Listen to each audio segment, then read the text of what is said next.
Ready or not, here we come. Rise for the rulers. You were in the presence of a legendary movement made for the great. This oak knows what he's talking about. And we fired up the level of revolution, yeah?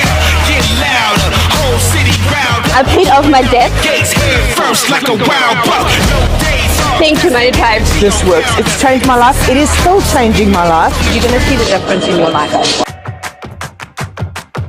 I've spent a lot of time on the back end of very big financial businesses. So I run one of the credit bureaus in South Africa. I run a credit bureau in the UK. I do a lot of financial modeling. I've built financial tech. So I understand the financial system both from the consumer side as well as from the industry side. And that makes for a really interesting conversation. The first thing I'd like to say, and I started out with this, is I think we need to give a round of applause to Karine and the management team for investing in you guys. So guys, please, a big round of applause.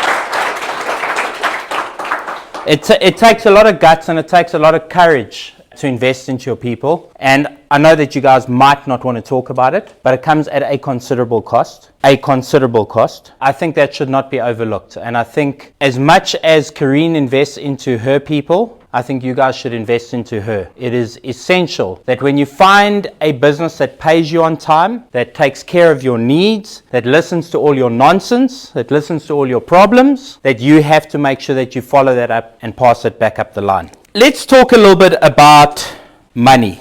I've got this unique gift of making things very simple. For those of you in the session earlier, you'll see that I get straight to the point. I don't mince around. And I think finance can be a very complex subject. It can be as complex as you want to make it, or it can be as simple as you want to make it. And I think the problem is it's a lot like going to a doctor today when it comes to money. You go to a doctor and they tell you a whole bunch of acronyms. You walk out of there and you have no idea what happened to you. And you take a whole bunch of tablets that you don't know why you're taking them. And money is a lot the same thing. Unfortunately, especially in the African context, we lack a lot of the deeper financial understanding that systematically has put us where we're at. I'm not going to focus too much on those conversations today. But if you do want to have those conversations, and I'm available, come and have those conversations with me. Because I want you guys to walk away here, not with a conspiracy theory in your head, because there's enough of those on TikTok. I want you guys to walk away with an action plan. What does it mean to be wealthy? I want you guys to open up your notepads, and I want you to write down your definition. What does wealth mean to you? How would you define wealth? Write down the things that come to your mind quickly. Okay, next, underneath that, I want you to write down one simple sentence. How do you define a wealthy person? And these answers, I'm not gonna intrude on all of you. I will intrude on some of you. I want you to reflect back on these answers at the end of our session today. Maybe tonight when you get back to your room, go back on your notes and reflect. If you have $1 billion in the bank, a billy, how would you feel? Would you feel wealthy? I'll say before the feedback you gave, I had a different perspective. Okay. I didn't think of being healthy. Wealthy would be being rich, will not relate together. But now, before that, I would have said that if I have $1 billion and I feel like I'm actually healthy or wealthy. And I think most people would agree with that, right? So what if you had $1 billion in the bank, but you owed $5 billion? Would you consider yourself wealthy? Yes. No? Yes, rich. Okay. Not wealthy though. Using someone else's money to fund. There's no right or wrong answers. You guys will see why in a second. But I want you to think about the debate. If everyone on the planet tomorrow was given $1 billion, everyone on the planet wakes up with $1 billion in their bank account tomorrow, do you think everyone would be wealthy? No debt, but they had $1 billion in the bank. Would they be wealthy? Why not? About scarcity, isn't it? Being rich is about scarcity. So The playing field is leveled, so now you need to raise the bar a little bit to become wealthy. Okay. Again, I want you guys to reflect on your answers and your thinking. There's no right or wrong answers. It's not a test. This is just to get you thinking about money in a different way. For some of us, the word wealthy doesn't even exist in our languages. It's What would rich. it be in Portuguese? Rich. yeah. You're rich.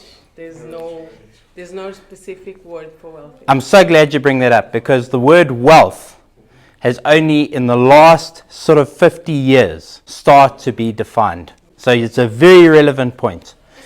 In French also it's the same. Rich. So now, if you had $1 billion in cold hard cash, and you're on a deserted island in the middle of nowhere, no food, no resources, nothing, what would that $1 billion do for you? And once you made fire, and once you burnt all the dollars, if you had the choice between $1 billion in your bank account today, but only one day to live, that's the condition, or as you are, to live out the rest of your life. I'll take the way I am. I think most people would probably give the same answer. $1 billion today, but the condition is only one day to live. I'm saying these things to lead you to a very logical conclusion. You can be wealthy in money, but you can be poor in resources. Like you're on the island, you got a lot of money, but you can't eat the money. You can be wealthy in money, you can be poor in health. So I know a lot of people who are on their deathbeds, people who have cancers, people who have incurable diseases, who've made a fortune. And I know for a fact, having had those conversations with them, they'd give up everything they have just for good health. Just for good health. What we do with our money and how we choose to use it is as important as everything else. So if you got $1 billion, but you've made $5 billion worth of debt, promise you're not going to sleep well at night. It's the same as having $10 and $5. It's just that the numbers are bigger. There's more zeros. Same problem. Wealth, by its definition, is very subjective. What wealth means to you is very different from what wealth means to you. And it is important when you look over your answers to understand that the way you reflect on money is partly because of the way the world has been projected to you through marketing and advertising and media, partly because of generational stuff that's been handed to you, and partly because of what's emotionally important to you. And all of these things are very subjective. You may look at a person who's got $1 billion and think, wow, they've got everything. They've got the Rolls Royce, they've got everything. But what happens if they're really sick?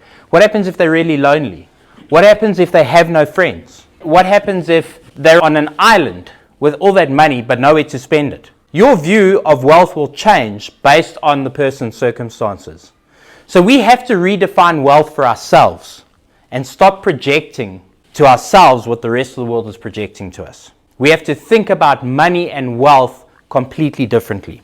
Money only has value because we place value on it. Coming back to the point of what happens if everybody wakes up with $1 billion in their bank account tomorrow? We can all naturally make the conclusion it will cease to have value. The very thing that makes money and wealth desirable in the first instance is because it's hard to accumulate. That's what gives it value. If you look at any resource like gold, if you look at silver, if you look at platinum, if you look at coal, if you look at oil, diamonds, all of these things. Diamonds are going to change drastically, by the way, because we're not printing them. The point is, we place value on money. And it's important to understand that, because when you understand that we place value on money, then you start thinking about, well, is it really valuable in that sense? There's a really horrible example, but I always say, what do you have to do for the money?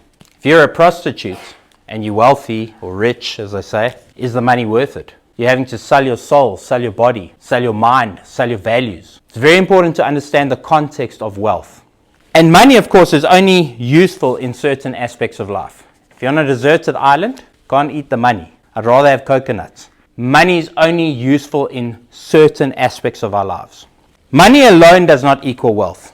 And hopefully this process, if you guys go look at your answers, maybe some of you might go and change your answers. But money does not equal wealth. Wealth is a combination of having resources, having good health, being happy. There's a lot of things that goes into being wealthy. And unfortunately, we've been taught our way of thinking about wealth is purely one-dimensional. Get money, get money, get money, get money. And it's often that pursuit that leads us to unhappiness. Remember that money can't buy love, can't buy happiness. And this is coming from Mr. Money. I know this because I've been through a very interesting journey in my life. I went from homeless to living an incredible life of luxury, and then decided to dial that right back and go somewhere in the middle. I chose to give up a lot of my worldly possessions to live a far simpler life because it makes me happier. because my possessions started possessing me. And this is something we have to learn. And it's very hard for especially a generation whose family has never touched wealth. Because when you're that first generation, you just want everything. You want it all and you want it now. And we have to break those generational curses. And the only way to do that is to self-examine. So now another exercise for you guys quickly. I want you to write down one sentence. What is money? What's your definition? That it's a medium of exchange. So I give you something in exchange for money. Beautiful. That's the exact answer. It's important to understand that money is not a store of value. Never has been, never will be. That's why if I meet somebody who says to me, I've got 10 million in the bank, I know they're an idiot. I know they don't understand money. Because cash money is one of the worst assets you can actually own. Because when you understand what money is, it is a medium of exchange. It's a way for us to do business, for us to trade something. But it isn't a store of value, and it most certainly isn't a reflection of wealth. It most certainly is not a reflection of wealth. Who knows the history of money here? Just raise your hands. Who knows the history of money? By the number of hands that were raised in this room, it was a small percentage of people actually know the history of money. So how the hell can you accumulate it if you don't understand it? How do you know something if you haven't studied it? How do you know how it works if you don't understand where it came from? And I say this not to be disrespectful, but when I became homeless, I'd made a lot of money. I remember I was a millionaire at 20. 21, lost it all. I sat down and I went, I'm really good at making money, but why didn't I hang on to it? What did I do wrong? And I searched for this answer continuously, and I realized something. But I don't even know money. I don't understand this thing. It's in my hands, it's in my pocket, it's in my bank. But how does it work? How do these systems work? How does it all, how does this manifest? And that's when I realized I have to go back to school, the real world school. And I started obsessing. And I read everything I could. I studied. I pulled up archives. I traveled the world. And I'm going to give you the history of money in a very simple way that you can understand the most important point about money. So as we said, money is purely transactional, right? If you look at money, where it started, it was all based on people wanting to trade. You had 2 donkeys and I had 4 goats. You wanted my goats. We decided I'll take 1.5 donkeys and you can have my 4 goats. And that's how we traded. And this went on for a long period of time. And it was primarily around basic... What happens in Ethiopia, by the way? Basic goods and services. And bartering still exists in a lot of societies, actually, right? And in fact, during lockdown, we all went back to bartering. Can I borrow a cup of brown sugar? Okay, we all went back to the basics. It became a problem for people wanting to become a little bit more commercial in the system of 1.5 donkeys. Like, what do I do with half a donkey now, right? So he's like, okay, we're gonna standardize this trading thing, and we're gonna put in gold and silver coins. And gold and silver coins became a way to standardize transactions. It was something that had a common value to the uncommon value of things that we were trading. And that's how we determined price. This is like the original economics lesson that we never got in school. And then we started carrying around these heavy sacks of gold and silver coins, because you know the Indians, they started trading, right? It was no longer just 3 donkeys, he had 300 donkeys. And the gold and silver coins became a bit heavy to carry around. So along came the Chinese, those clever buggers, the OGs of money. And they said, you know what we're going to do? We're going to hold some paper. And we're going to give you that paper, you give us the gold and silver, and we're going to hold it for you. And this thing, this piece of paper, this money, is going to be a promise note. And that thing today that you carry in your wallet is called a promise note.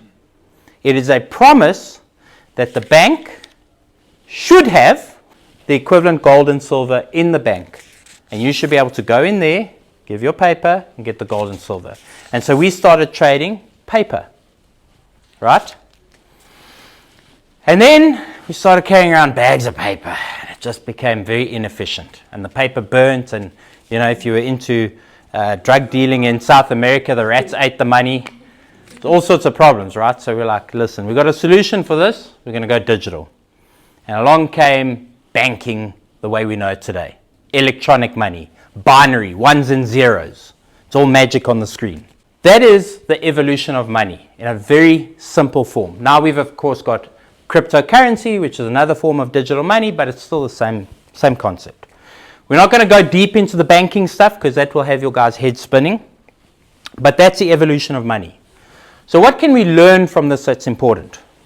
Money by its nature is evolutionary. Money will continue to evolve over time. And the reason why it will continue to evolve over time is because as human beings, we are always trying to find the shortest and easiest path to trade. We are always looking for the shortest, easiest, most efficient way to transact. And that's why we're sitting with digital money. So anybody who's done international transfers will know that it's a pain in the arse. You've got to, get tax clearances, you've got to go to the bank, sign a form. It's like a whole story, right? And depending on the country, it becomes even more complex.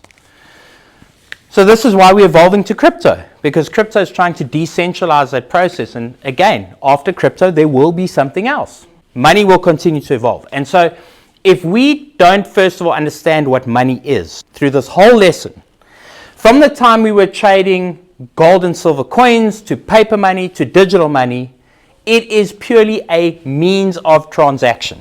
So accumulating the means of transaction does not equal wealth. It means you have means to transact. Very important to understand this. So we must understand that in order for there to be a transaction with money, there has to be value on both sides of that transaction. It was easy when I was taking 1.5 donkeys because I could see the donkeys and he was getting the goats. Very simple. But now we've got this like virtual layer in between. And we must understand that for money to exchange hands, there has to be an exchange of value. I have to give something, I have to get something. There has to be an exchange of value. Who's got my money? And what am I going to give them? It's a transaction. So now the question becomes, what is value? What is value? If we've got to exchange value for that medium of exchange, what is value? And for all of those in the room that are employed, this is a really important conversation. How is value determined? We take this thing and we say it's X amount, whatever it is. How is that value determined? Does anybody know? This bottle of water in the desert is going to have a lot more value than next to a river.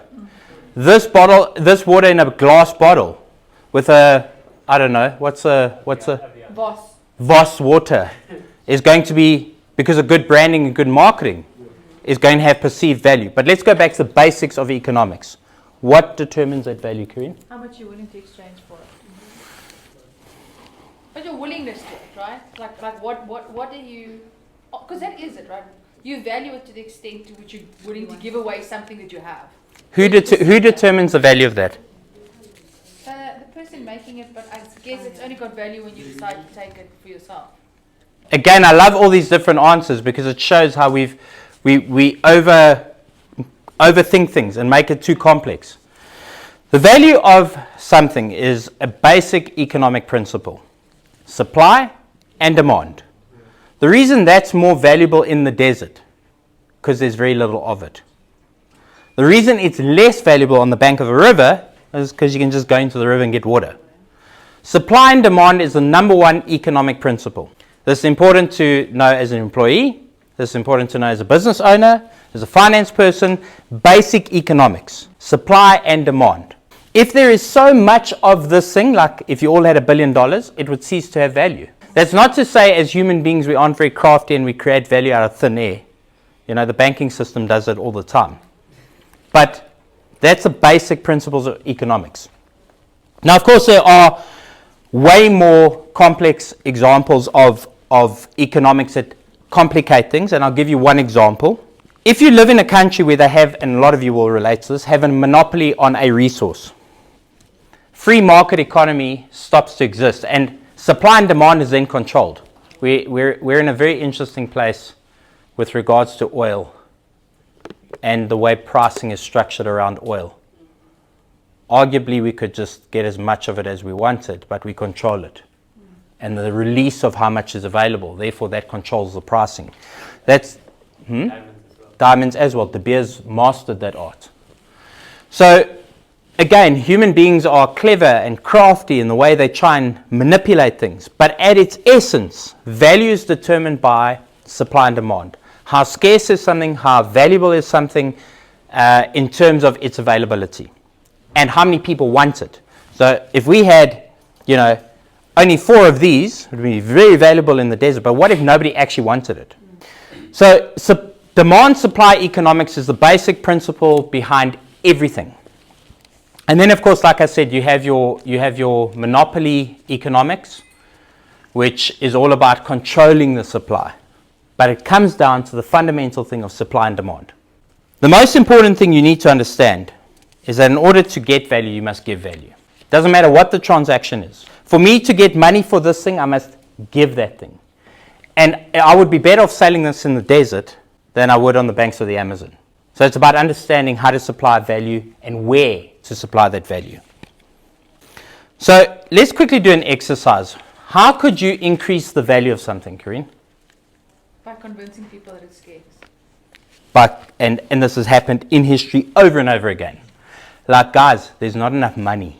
There's not enough oil. Money's scarce, but we print it every day. There's not enough oil.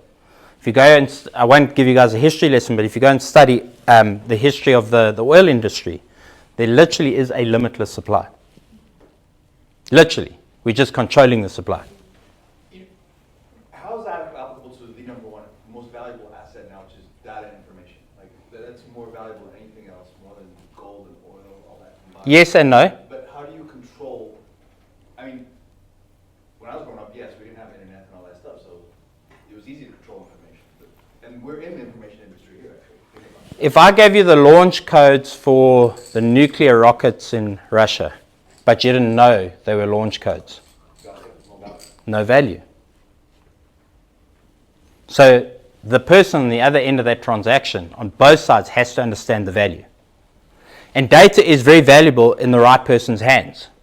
So the reason I started a credit bureau, because I wanted everyone's data. So I can understand the financial modeling I need to create businesses around.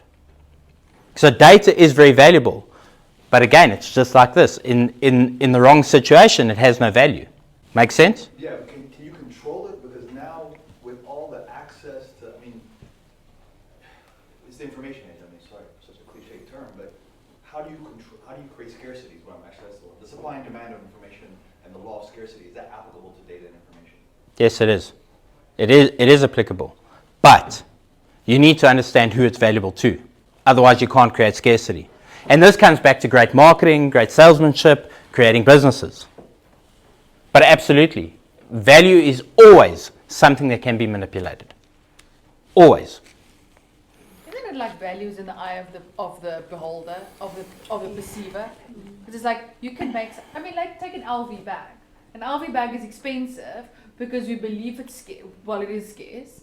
But we believe it's scarce, but it's actually not scarce. You can make 10 trillion of them, and then they wouldn't have value. But well, I could give you a fake one, and you wouldn't know it's a fake one, and you'd think it's valuable. Yes. I mean, the example is the Namibian tribes used to walk around in the desert and pick up diamonds. They didn't know what it was. It was like these funny, shiny stones. So I think like value is in the eye of, so even to data. Yeah, data in itself is not valuable. Like gold in itself as it lies here is not valuable. But when someone understands what they could do with it, Yep. then it has a value. Yep. You guys must understand that in every transaction, to get money, you have to provide value. So, here's a quick little exercise. I want you to write down 3 things you could do in your job function that would make you more valuable to your company. So the reason why this exercise is important, it's about understanding the deliverable. How do I get more money? I have to provide more value. What can I do to provide more value? When I think it's a terrible idea, and here's why, and this is what I think you can do better. So, great points. They're all good points. If you bring in so much business that the business can't do without you, do you name your price? No, because the business is more valuable than me as an individual. Okay, so if the business that's coming into the business is dependent on you, driving that business in, does that make you more valuable to the business? I think it makes me invaluable because I have not done a Correct. good job to have, we're talking about succession, right? Whew, this is an interesting discussion. Yeah, there's no, like, if I, heaven forbid, fall sick tomorrow or hospitalized for the rest of my life or die, then I've done the company a great disservice because I've created all this value, but there's nobody to implement it or actually convert it into whatever it is. You're a lovely company man. You're a great company man. Right? But I want you to understand something. In order for you, and this is really important, in order for you to provide value to the business, you have to be self-serving and self-centered. What's in it for me? And what's in it for me happens to be good for what's good for the business. So if you drive in a lot of business, let's say you become the single biggest profit center for Kareen. Kareen's going to have to look after you financially to keep you there. Now, I'm not saying discounting the other side. I'm saying that in order to understand value exchange, you've got to be selfish. And I'm going to teach you guys a valuable lesson about this because I'm so glad you brought that up. But there has to be a willing buyer on the other side. The value that you believe you're creating should be something that I want to buy. Well, if that person there drives in 75% of the revenue, it'll be an endless. You could earn endlessly on that. That's my point. Okay? And here's the thing that we're not taught about value, and I'm so glad you brought that up because we are trained to be team players. And I'm not saying being a team player is a bad thing. I'm saying it's a really good thing, but you have to balance that. And here's where I'm going to teach you the lesson of your life when it comes to money. You can never save anyone else until you've saved yourself. If someone is drowning and you don't know how to swim and you jump in after them, you're going to die with them. So in order to help somebody else, you must help yourself first. I see so many people who say, I want to help my community, I want to uplift my country, I want to do all of these things, but they've got no resources to do it with because they haven't accumulated money themselves. They haven't created wealth. So to be in this value exchange, you have to understand, yes, you've got to think about what's valuable to Kareen. Yes, what's valuable to the client. Yes, what's valuable on the other side. And you're a broker because you're between two parties. You've got to find out what's valuable to both parties and where does my value lie. But understand something. The key to earning unlimited amounts of money is figuring out how to add the most amount of value. Okay, so I come to our bean counter. So bean counter, I figured out how to save us 93% on the expenses. And I map it out and I show you, we're going to cut the cost by 93%. Are you listening? Is that a conversation you're going to entertain? Are you potentially going to pay me some money for the solution I'm going to provide? But if it's 93% of all your expenses, so you're now left with only 7%, I've added value. I can then get value. And this is something that is not intrinsic in us. We're not taught to be selfish. And I'm not saying selfish in a bad way. I'm saying selfish in a good way. When you figure out how to get money, guys, I'm a money man. How do I get money? In order for me to get money, I've got to give somebody something. I've got to give them value. I've got to sell them something they need. Yes, I can put a spin on it and make it sound like they really need it and want it, but let's get down to facts. If you need water and I got water, you're going to buy the water. You have to figure out how to add value. And not enough employees are taught this. And this is a really important point. As an employee, you're indoctrinated into a way of thinking that you go to work to play in the team for a certain number of hours a day, rather than focusing on what do you add to the business's bottom line. Because a business, and I know this is going to sound harsh, a business doesn't care about your feelings. The balance sheet, the income statement, doesn't give a damn about what day you're having. Doesn't care about your feelings, doesn't care about your degree, doesn't care about how beautifully you speak. It only cares about one thing. Did you push money in? And did you do it at a low enough expense that the business makes profit? Because the business is pure economics. There's no emotion. It's money. How do you add value to get some of that money? I'd be the most dangerous employee on the planet. I would never employ me because I would take my boss's job. Because I would figure out, how do I add the most amount of value? More than the boss. I was once in a situation where I was employing people from Google and Microsoft, and I couldn't afford to pay rent, but I was paying their salaries. Why? Because they added value that I couldn't provide. So what is your value? How do you add value? For somebody it might be, I'm going to save this business money. For somebody else it might be, I'm going to make sure the client is totally taken care of and happy. For somebody else, it might be, I'm going to drive sales and revenue in. So if you're in customer service and you're on the phone in customer service, you go, how do I add value? Like, you make sure that that customer knows your name. You make sure that customer's problems are solved. You make sure that when there is a problem, they ask for you. You become the absolute best person at your job. That's how you get money. It's not a degree. It's not an education. It's not who you know. I'm telling you because I've come from nothing. Where can you add value into the transaction? And it doesn't matter what your job is. You've got to become invaluable. The business should not be able to survive without you. Karine probably doesn't want me telling you this because no employer actually wants to tell people this. You have to make sure that when you're not there, your presence, your lack of presence is felt. The business should fall to pieces without you. That's how good you need to be. And I know the conundrum you're going through. But then there's the other side. In order to grow that business, like where you're coming from, you've got an entrepreneurial mindset around it. You have to transfer that skill set to grow a bigger team, which is going to grow the bottom line in your pocket. So instead of one person jumping in to save the drowning person, let's have 5 people. Make sense? Guys, I'll tell you a story, right? So when I was homeless, I figured out the Nigerians stole a whole bunch of stuff from me. Damn Nigerians. I was like, I want to sell something that no one can steal. I'm going to sell insurance. No one's going to steal insurance. So that's how I got into the insurance industry. And I went and I sat in AIG's offices, and I sat in that office for 6 months. And I said, I just need a meeting with a marketing manager. I know how to move product. I know how to sell product. 6 months, I couldn't get a meeting. But what I did in the 6 months, Monday to Friday, every day I went there, I learned the receptionist's name, who the kids are, their family. I learned the janitor. I made myself invaluable in whatever way I could. I picked up the litter outside the business. Every single day, I'd arrive there early and pick up the litter. I was making myself invaluable in whatever way I could, in whatever little way I could. And eventually when I got that meeting, it changed my life because my presence was made known. Like, who's this guy? He's got a weird accent. He's like picking up trash. Like, they had to listen. You've got to make yourself seen. There's a lot of you, and I see you in the room here, who are hiding. Don't hide. You got to find the confidence to save yourself, to provide value so that you can grow. There is no degree that you're going to study that is going to guarantee you money unless you use that degree to add value. Make sense? Most importantly, and this is a hard one for employees especially, you need to stop focusing on the process. You need to focus on the result. It is the result that makes you valuable. Nobody cares that you work 9.5 hours. You come and tell me, I worked a 10-hour day. Why are you so slow? Why is this taking so much time? Oh, you got too many clients. Okay, let's see the money. Can we afford to employ somebody else? But it's the result. You tell me, I spent a whole weekend working on this stuff. Why? Why?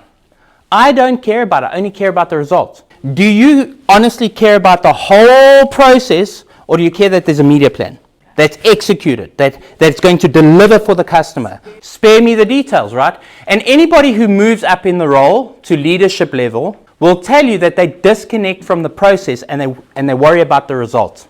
So this is a scenario that we encounter, or at least I encounter, and I try daily to kind of pull back on doing it. So the short version of the question is, how do you make yourself invaluable without helicoptering then your team? So as a leader, so I know I'll do it, I'll get it done. I know you don't care that I work 9.5 hours, and I'm cool to work 9.5 hours to make sure that I get that result. But then why do we have all of these other human beings employed to do it when I'm doing it for them? Are you in the leadership role there? I am. So here's the question. Yeah. Why are you not raising that concern? Okay. Yeah. It's that simple. Okay. It's that simple. Yeah. Why are you helicoptering? Okay, so I'll Hey, Karine, I've got a bunch of idiots here. Yeah. They're not performing. They're not idiots. They're not performing. Yeah. Get me someone else. But Get me a sharp tool. The blunt tool's not working. But Sharpen the tool. Am I not making myself then less valuable by doing a better job myself? Are you employed to lead or are you employed to do? Lead. Then you're doing a crap job of leading. That's what you're being paid for. Lead. You have to lead. That's what you're being paid for. If you're being paid to do, then do. But you're being paid to lead. So therefore you must lead. And you must go back to other leadership and say, hey, the tools are blunt. Get me a sharpening stone or get new tools. We're on that journey. That's actually a really really nice analogies. It's not just give me other tools. It's like let's Sharpen the tools. because both of those are solutions. Sometimes the tool just needs to be sharpened. Maybe it needs some direction. Maybe it needs some grease, some oil, right?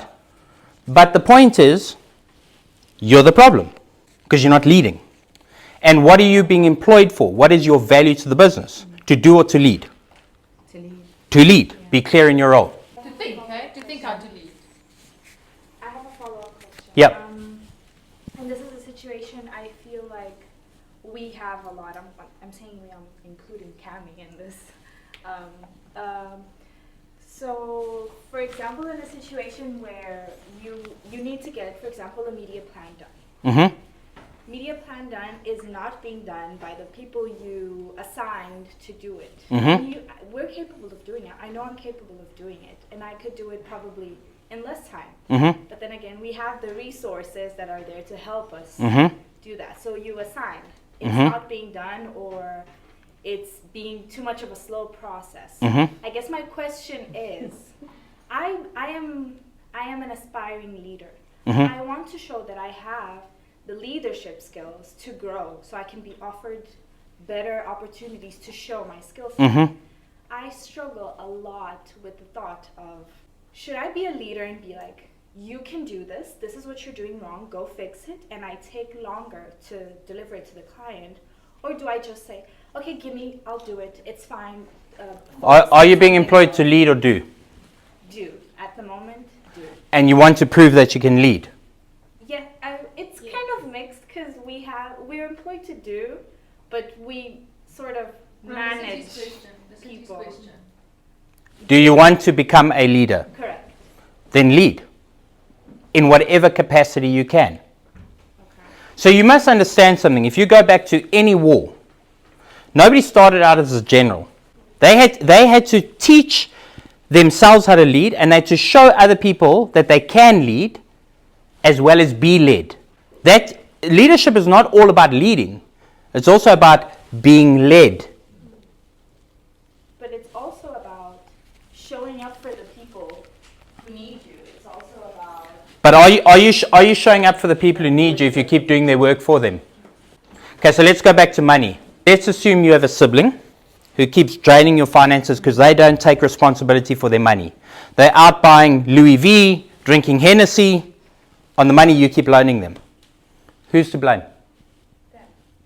No, sir. You, because you keep giving the money. Because you keep enabling the problem. You're an enabler.